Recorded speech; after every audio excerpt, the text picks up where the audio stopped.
ہم کسی بھی بیرونی جارحیت سے تو محفوظ ہو گئے، لیکن کیا ہم نے نظریہ پاکستان کو زیر غور رکھا، زیر نظر رکھا، اس پہ عمل پیرا رہے؟ حاضرین محفل، انتہائی دکھ اور معذرت کے ساتھ کہوں گا کہ ہم نے اسے یکسر فراموش کیا۔ نظریہ پاکستان تھا ریاست مدینہ، جس میں صرف مسلمانوں کو آزادی حاصل نہیں ہونی تھی، بلکہ اس ریاست میں رہنے والے ہر اس شخص کے لیے تحفظ تھا جو اس کی حکومت کو تسلیم کرتا، اقتدار اعلیٰ کو تسلیم کرتا، خواہ وہ اپنے مذہب پہ قائم رہتا، اور اسے بھی وہی تحفظ حاصل ہوتا جو ریاست کے کسی بھی ایک عام آدمی کو ہونا چاہیے۔ ہم نے تو کلمہ گوؤں کو قتل کیا۔ مسند عدل میں بیٹھا ہوا شخص پریشان ہے کہ مرنے والا بھی لا الہ الا اللہ محمد رسول اللہ پڑھ رہا ہے، مارنے والا بھی لا الہ الا اللہ محمد رسول اللہ پڑھ رہا ہے، میں سزا کس کو دوں اور کس جرم میں دوں؟ ہمیں یہ بات ذہن نشین کر لینی چاہیے کہ اس ملک کی بقا، دوام، راستی، تحفظ صرف اس چیز میں پنہا ہے کہ جو میرے نبی آخر الزمان علیہ السلام نے فرمایا کہ المسلم من سلم المسلمون من لسانہ و یدہ۔ ہمیں تو دائرہ اسلام میں رہنے کے لیے دوسرے مسلمان کے تحفظ کرنے کی ہدایت دی گئی ہے۔ میں اگر کسی شخص کو تھپڑ مار کے اسے معافی مانگے بغیر جا کے اپنی طاقت کے نشے میں سو گیا تو اس حدیث کی روح سے تو میں کافر ہوں، میں اسلام کے دائرے میں نہیں رہا، اور اگر میں اس رات مر جاؤں تو قاضی صاحب تشریف فرما ہے، اگر امام کعبہ بھی میرا جنازہ پڑھائے تو مجھے کچھ فائدہ ہونے والا نہیں ہے۔ لہذا اپنی طاقت کو، اپنے اختیار کو، اپنے اقتدار کو صرف اور صرف انسانیت کی فلاح کے لیے استعمال کرنا چاہیے، اور اس میں دین کی قید نہیں ہے۔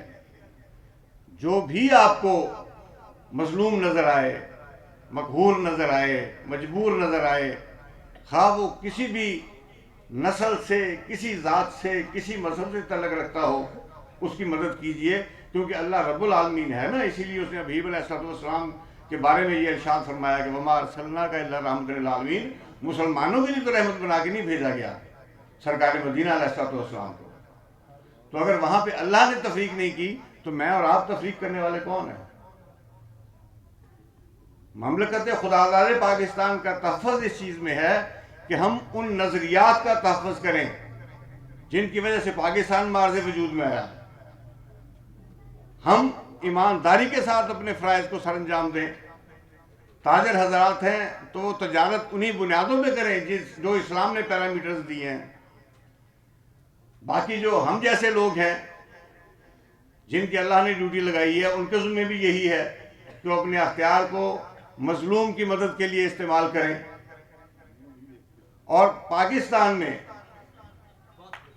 70,000 نفوس کی شہادت جو ہے، اس کے بعد ہم نے امن کو اپنے ہاتھ میں لیا ہے، قابو کیا ہے، اس افریت کو،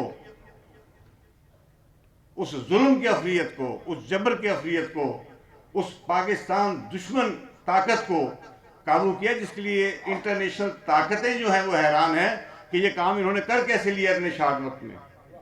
تو یہ صرف اللہ کی عطا تھی۔ میرے جیسے وردی پہننے والے لوگ جب جان دیتے ہیں تو ایک نظریے کے اوپر جان دیتے ہیں۔ ہم نے حلف اٹھایا ہے آپ کے تحفظ کے لیے، اپنے لوگوں کے تحفظ کے لیے، اس دھرتی کے تحفظ کے لیے، وگرنہ 40-50 ہزار کے لیے کوئی بندہ مرنے کو تیار نہیں ہوتا۔ تو یہ گولی کے سامنے آ جانا، ڈٹ جانا، لڑ پڑنا، آپ کی تحصیل میں بہت سی مثالیں ہیں۔ تو اس وطن عزیز کے ساتھ کیے گئے حلف کی وجہ سے ہے کہ وہ گولی ہمیں محسوس ہی نہیں ہوتی جو ہماری طرف آ رہی ہوتی ہے۔ لہٰذا ہم سب جہاں جہاں موجود ہیں ہم سب کا فرض ہے کہ ہم مزیح پاکستان کی حفاظت کریں، اپنے وطن کی حفاظت کریں اور ان حدود کی حفاظت کو قائم رکھیں جس کے لیے پاکستان بنایا گیا۔ اور آخر میں ایک شعر کہ سو جاؤ عزیزو کہ فصیلوں پہ ہر ایک طرف ہم لوگ ابھی زندہ و بیدار کھڑے ہیں، اور جو ہماری حدود پہ جو حملہ آور ہو رہی ہے 5th جنریشن وار، جس سے ہمارے ایمان کو، ہمارے بچوں کے ذہنوں کو پراگندہ کیا جا رہا ہے اور ہمیں اسلامی حدود سے دور لے جایا جا رہا ہے، آپ تعلیم میں ان سب چیزوں کو شامل کیجئے، لیکن اپنے بچوں پہ نگرانی ضرور رکھیے، کیونکہ تازہ ہوا کے شوق میں اے ساکنان شہر اتنے نہ در بناؤ کہ دیوار گر پڑے۔ بہت شکریہ۔